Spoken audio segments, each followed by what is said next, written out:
everyone and welcome back to my YouTube channel. If you are seeing my face for the first time, my name is Chineye and this is a German farm. I've already done introduction in my previous video. I ranted and did introduction at the same time. This particular channel will be for piggery and fishery. When we are ready to introduce other form of livestock, you'll be the first to know. If you've not seen it, please kindly go and watch it. So for today, on this video, if you're into piggery, fishery, poultry, and goat farming and other form of livestock, make sure you watch this video to the end. I'm sure you'll gain value, okay? So without much further ado, let's dive straight into the video. Now, with the growing increase in country population and the population of the world at large, people are now seeing the reason to venture into livestock business, which is also another form of food production. This time around, not just to provide food for family and friends, but strictly as a business, okay? But before you think of venturing into livestock farming, it is important for you to note this very important point. Now, the very first point you should know before starting on your livestock business is to identify your niche. There are so many of them, like I said earlier, so you should identify the one you should focus on and then have a good reason for choosing this particular one. Is it because you heard it's more profitable? Is it because you have the market already and your location is close to market? Is it because you are passionate about it? Is it because you've gotten the knowledge, you are experienced in it already? Whichever reason you chose, please make sure it's very concrete enough, okay? So when you've chosen this particular livestock, the next thing for you to do is to start your research. Start researching on it. Start reading. Start watching videos. Go to internet. Watch YouTube videos and equip yourself. But while you are reading, while you're watching video, be very careful. Be very careful because not all this information you should take. Not all of them you should practice. You're not even sure who wrote it. You're not even sure if the writer has a physical farm. So you should be very careful. So what do? Let me tell you about this particular tribe in Nigeria.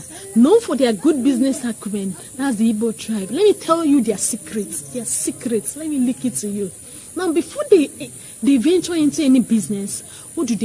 They go to somebody who have done this business for some time and then humble themselves, be at the person's service, and then understand what the business entails. All the intricacies of the business, how to buy, when to buy, the best time to buy and sell, how to manage cost, good customer relationship, the risk involved, and then most importantly, how to delay gratification and then reinvest their profits in their business.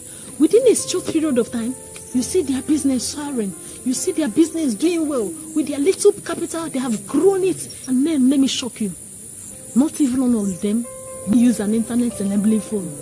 So you've not even seen them typing how to start a fashion business. No, this is their secret. Okay, so what then do?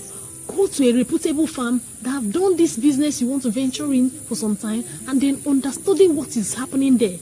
There are so many things to learn. How to feed, their feeding pattern. So you have to learn how this particular animal feed.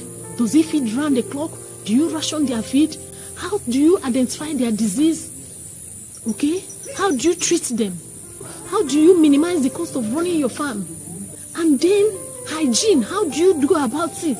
There are so many things to learn. When you are there, ask questions. Do not be ashamed to ask questions. Okay? How is this feeding? Why are you feeding them this way and not that way? Why are you missing this in their water? Why are you missing this one in their feed? Okay? In fishes, there, for instance, there is a way you feed them, they will die.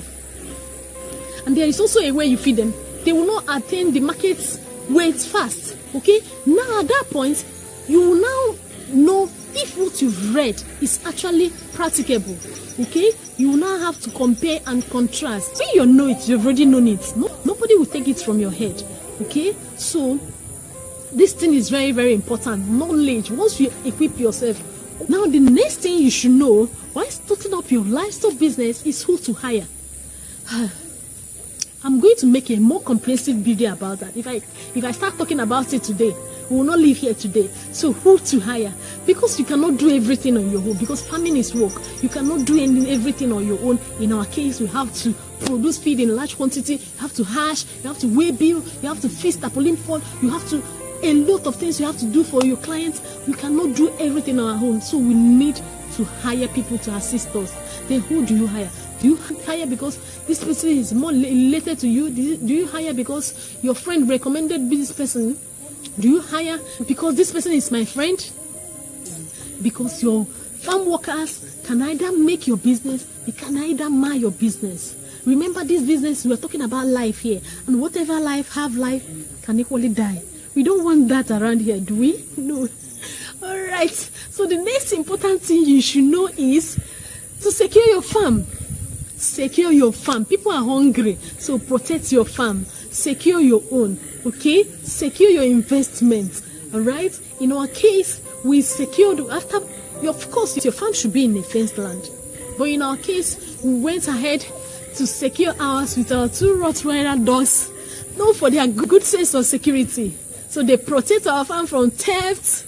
They protect their farms from all forms of predators. Fear of them is the beginning of wisdom. If you know, you know.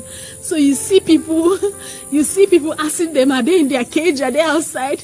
So they are very good our security agency, okay? The next thing you should know while starting up your farm is to be in contact with people that are in same business with you. Most of these contacts can be very, very helpful.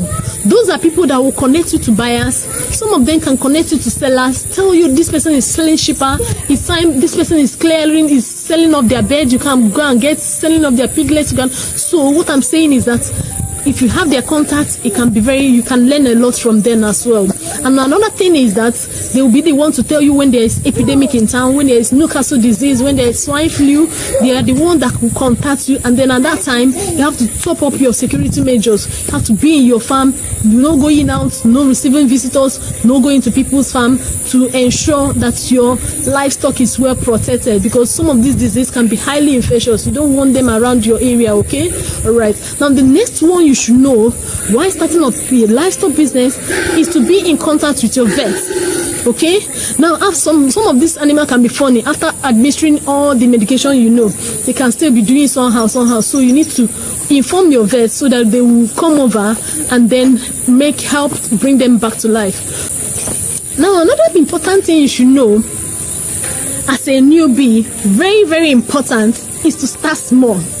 Please start small. I know you have a huge capital. You're ready to put your whole capital into this business. But then it's very important that you start small. You know why?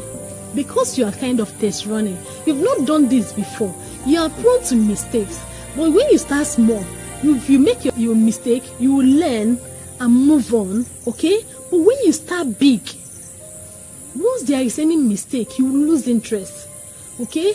It's better to start small and grow big than for you to start big and then come down or even lose interest as a whole. Okay? So, start small as a newbie. Now, the next thing you should know is the market. Please do your market survey way before your livestock attain their market weight. Okay?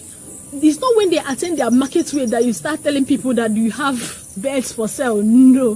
Why? Because by the time they attain your market weight, you keep on feeding them. The money is going. Farmers are cost managers. So we don't do that. You tell the people way before they attend that we have so and so for sale. Go to your local market, tell friends, do you sell to end users? Do you sell to those that will be reselling? These are things you should know way before your livestock attain their market weight. Okay? Now the next one you should know, this is very important, that you are innovative. Please be innovative. As the time is going, we're going ahead with time.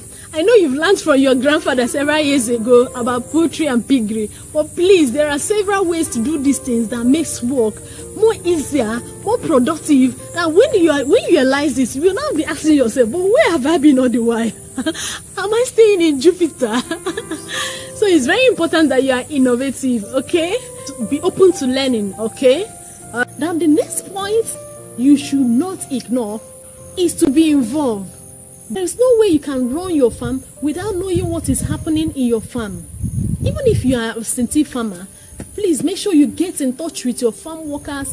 Of course, you should have a head reporting to you, but that doesn't mean you should not communicate with your other farm workers as well. So be in touch with them. Sometimes they will be telling you how things are done. Sometimes they will be telling you how much the animal feed, but you won't understand because you're not there. So make sure you are involved. Fix CCTV camera if possible. Okay, just make sure you are involved in day-to-day running of your farm. All right. Kindly subscribe to this channel, turn on the notification bell so you'll be notified each time we post a new video. Thank you for your time. I'm sure you got value. See you in my next video. Bye for now.